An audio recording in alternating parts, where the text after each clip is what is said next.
Okay, in preparation of our soldering project, we'll have a short PowerPoint on soldering and desoldering.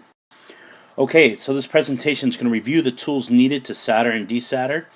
We're going to demonstrate how to tin a soldering iron tip. We're going to demonstrate the soldering process. We're going to show the good characteristics of a good soldering connection. We're going to review classic soldering mistakes. And finally, we're going to demonstrate the desoldering process. Alright, so here's some soldering tools.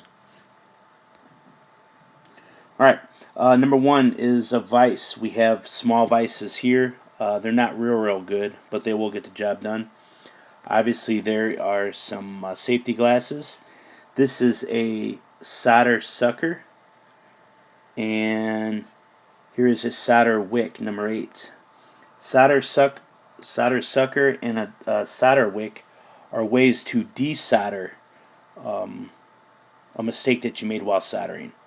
Alright, so here's a soldering tool. We don't really use those.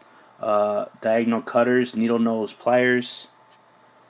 Here is some solder. We just use a solder that's on a roll. This is on something completely different. Solder sponge, and then the soldering iron. Okay, your soldering iron typically runs between 25 and 30 watts. It's about 750 degrees Fahrenheit. That's very hot. Don't touch. Alright, so solder is an alloy. An alloy is a combination of something. In this case, a combination of tin and lead. And it's typically used for electronics, and it's frequently called 60-40 solder because it's made up of about 63% tin and 37% lead. It melts at about 361 degrees Fahrenheit. It's lead-free. Laws says, well, at least in Europe, you couldn't have solder. In the United States, no laws exist yet. Okay. Soldering care, iron care and maintenance. It must have a thin coat of solder. You can see. You can compare the two. This one down here is tinned. This one is not. When it's tinned, it'll have it'll allow for better transfer of heat, and sometimes you have to just apply a little bit of solder to the tip of the soldering iron to keep it tinned. All right.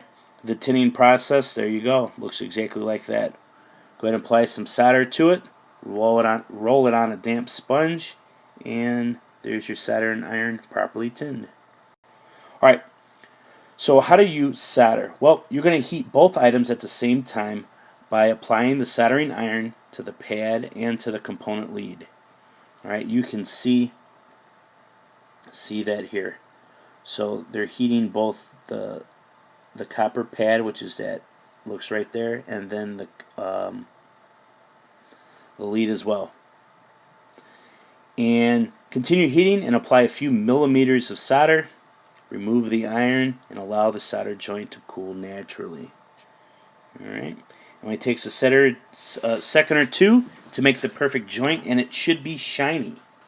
Alright, a properly soldered joint will be shiny.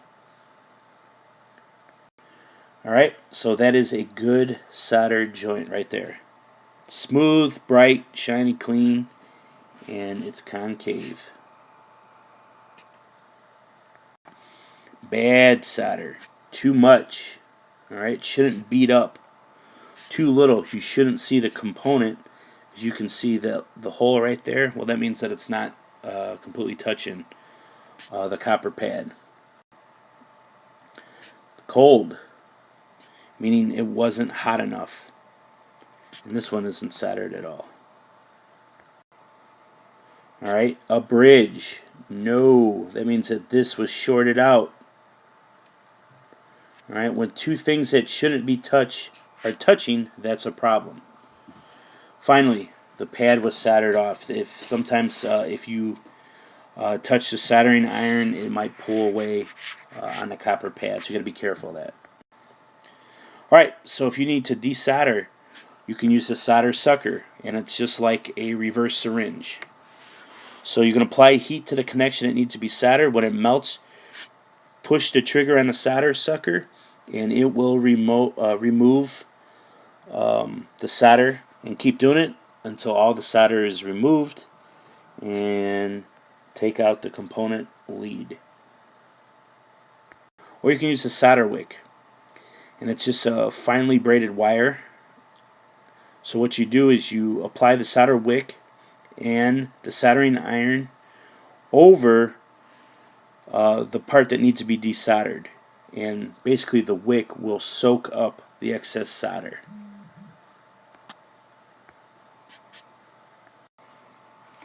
Always wear safety glasses.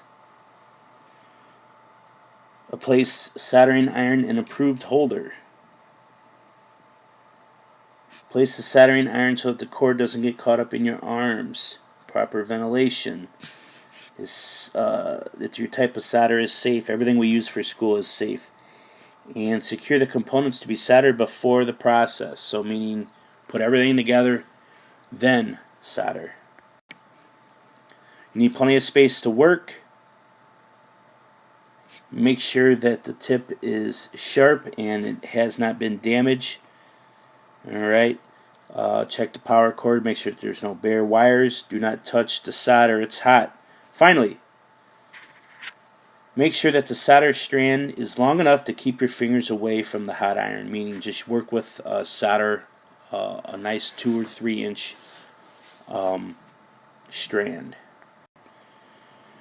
Long hair, tie it back. Alright. Use heat sinks for sensitive parts. Provide sufficient cooling time before removing parts. Do not flick solder off the iron. Use a damp sponge. Hold a scrap end when cutting excess leaves so it doesn't get snapped into the air. Cut leads evenly with wire cutters. Make sure that leads do not short across other traces or leads. And finally, wash your hands. And that is it.